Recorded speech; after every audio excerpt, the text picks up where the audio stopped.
छत्तीसगढ़ लोक सेवा आयोग ने एक महत्वपूर्ण विज्ञापन जारी किया है। दोस्तों नमस्कार, आप देख रहे हैं जीरो पीरियड। आज मैं चर्चा करूंगा आपसे उस विज्ञापन की जिसे जारी किया है छत्तीसगढ़ लोक सेवा आयोग यानी कि सीजीपीएससी ने। और ये विज्ञापन है दरअसल परिवहन उप निरीक्षक तकनीकी परिवहन विभाग के बारे में। आइए समझते हैं इस विज्ञापन में क्या बातें हैं और कितने पोस्ट हैं, कब तक अप्लाई करना है। इसमें आज की डेट लिखी गई है, 18/8 की डेट पे ये पब्लिश हुआ है, लेकिन ये रोजगार समाचार में जाकर के 23/8 को आपको देखने मिलेगा। विज्ञापित पद जो है वो परिवहन उप निरीक्षक के नाम पर है, सीधी भर्ती होनी है और इसमें आवेदन करने की तिथि जो है वो 24/8 मध्याह्न 12 बजे से 12/9/11:59 तक, मतलब 12 सितंबर तक आप चाहें तो इसमें आवेदन कर पाएंगे ऑनलाइन। 24/8 से शुरू हो जाएगा इसका प्रोसेस। अब ये क्या क्या बातें लिखी गई हैं इसमें, उसको हम बिंदुवार पढ़ते हैं और मूल छोटी छोटी बातों पर जो जानकारियां हैं उनको इकट्ठा करने का प्रयास करते हैं। एक तो आवेदन आपको ऑनलाइन ही देना है, ऑनलाइन ही एप्लीकेशन एक्सेप्ट किया जाएगा।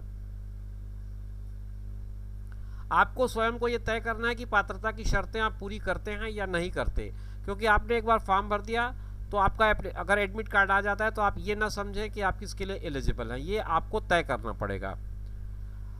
इसके लिए अभ्यर्थी के द्वारा परीक्षा शुल्क और पोर्टल शुल्क का भुगतान ऑनलाइन माध्यम से किया जा सकता है।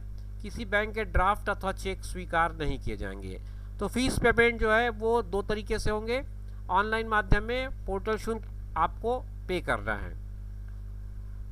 ऑनलाइन आवेदन 24/8 से शुरू होगा, 12/9 तक चलेगा, मैंने ये पहले ही बता दिया आपको। त्रुटि सुधार के लिए 13/9 अपराह्न 12 बजे से 14/9 रात्रि 11:59 तक वो जो लिंक है वो खुला रहेगा, आप जाकर के सुधार कर सकते हैं। ऑनलाइन आवेदन में शुल्क सहित त्रुटि सुधार के बाद 15/9/2023 को मध्याह्न 12 बजे से 16/9/2023 तक ही स्वीकार किया जाएगा। ये त्रुटि सुधार 500 रुपये शुल्क के साथ होगा और यह कार्य केवल एक बार ऑनलाइन ही किया जा सकेगा।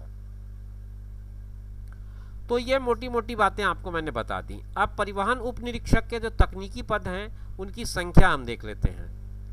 उनकी जो संख्या है वो कुल मिलाकर के 15 बताई गई है। L7 का मैट्रिक्स है आपको इसमें। अनारक्षित 6 पद हैं, अनुसूचित जाति के 2 पद हैं, जनजाति के 5 हैं, पिछड़ा वर्ग के 2 हैं। अब इन पदों में जो अनारक्षित कैटेगरी में महिलाओं का आरक्षण 1 है और यहाँ पर 1 है। ये कुल मिलाकर के आपको मैंने पदों की संख्या बताई। इस संख्या में परिवर्तन हो सकता है, ये बात लिखी हुई है यहाँ पर। और जो और महत्वपूर्ण बातें हैं वो इसमें आप जब देखेंगे तो आपको काम की चीज़ें बहुत सारी मिलेंगी, पूरा विस्तार से आपको समझना पड़ेगा। ऑनलाइन आवेदन करने से पहले अभ्यर्थी नियमों का अवलोकन कर लें और सुनिश्चित कर लें कि उनको परीक्षा में शामिल होने की पात्रता है या नहीं। इसके लिए योग्यताओं की अगर मैं बात करूं तो किसी मान्यता प्राप्त विश्वविद्यालय से स्नातक तथा किसी मान्यता प्राप्त विश्वविद्यालय या संस्था से ऑटोमोबाइल इंजीनियरिंग या मैकेनिकल इंजीनियरिंग में डिप्लोमा, 2 चीज़ें मांगी गई हैं।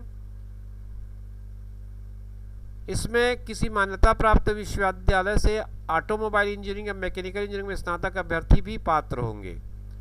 इसके अलावा आपको इसमें जो बातें कही गई हैं, शारीरिक अर्हता की बात हाइट के लोग को लेकर के है। पुरुष के लिए 165, महिला के लिए 152, सीने का नाप 81.5, 86.5 और आपका जो आई साइट है वो सही होना चाहिए। ये सारी चीज़ें इसमें लिखी गई हैं। परिवीक्षा 3 साल का होगा, ये बात भी इन्होंने बता दिया है। और आयु सीमा में जो छूट मिलते हैं राज्य सरकार की तरफ से वो सारी छूट भी मिलेंगे। इसमें बहुत सारी बातें हैं, आपको पूरा 9-10 पेज का एक PDF है, आप PSC की वेबसाइट पर जाएंगे तो आपको पूरा डिटेल मिल जाएगा। मैं मुख्य बिंदुओं पर ही चर्चा कर रहा हूँ इस वीडियो में, अन्यथा वीडियो काफ़ी लंबा हो जाएगा और फिर आप उसे पूरा देखेंगे भी नहीं। इसलिए बेहतर है कि मैं आपको उन्हीं बिंदुओं पर बात करूँ जो आपके लिए ज़रूरी मुझे लग रहा है। इसमें और कोई बात तो मुझे नहीं दिख रही है कि मैं आपके साथ बताऊं। परीक्षा के बारे में बता दिया है, लेकिन परीक्षा के संबंध में और कोई बात ऐसी नहीं लिखी गई है। तो मेरा ख्याल है हाँ, 1-2 चीज़ें और हैं जो मैं आपके साथ शेयर कर लूं। परीक्षा केंद्र जो है वो रायपुर होगा, ये लिखा गया है। और परीक्षा योजना परिशिष्ट 1 और पाठ्यक्रम परिशिष्ट 2 में प्रकाशित है।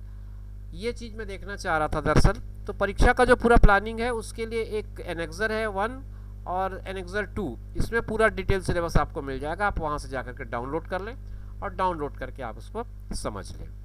उम्मीद करता हूँ कि आपको जानकारी स्पष्ट होगी। बाकी और अगर आप समझना चाहें तो इस पीडीएफ को पीएससी की वेबसाइट से जा करके डाउनलोड कर लें, पढ़ लें, आपको सारी बातें क्लियर हो जाएंगी। फिर मिलेंगे नए वीडियो में, तब तक के लिए दीजिए इजाज़त, नमस्कार।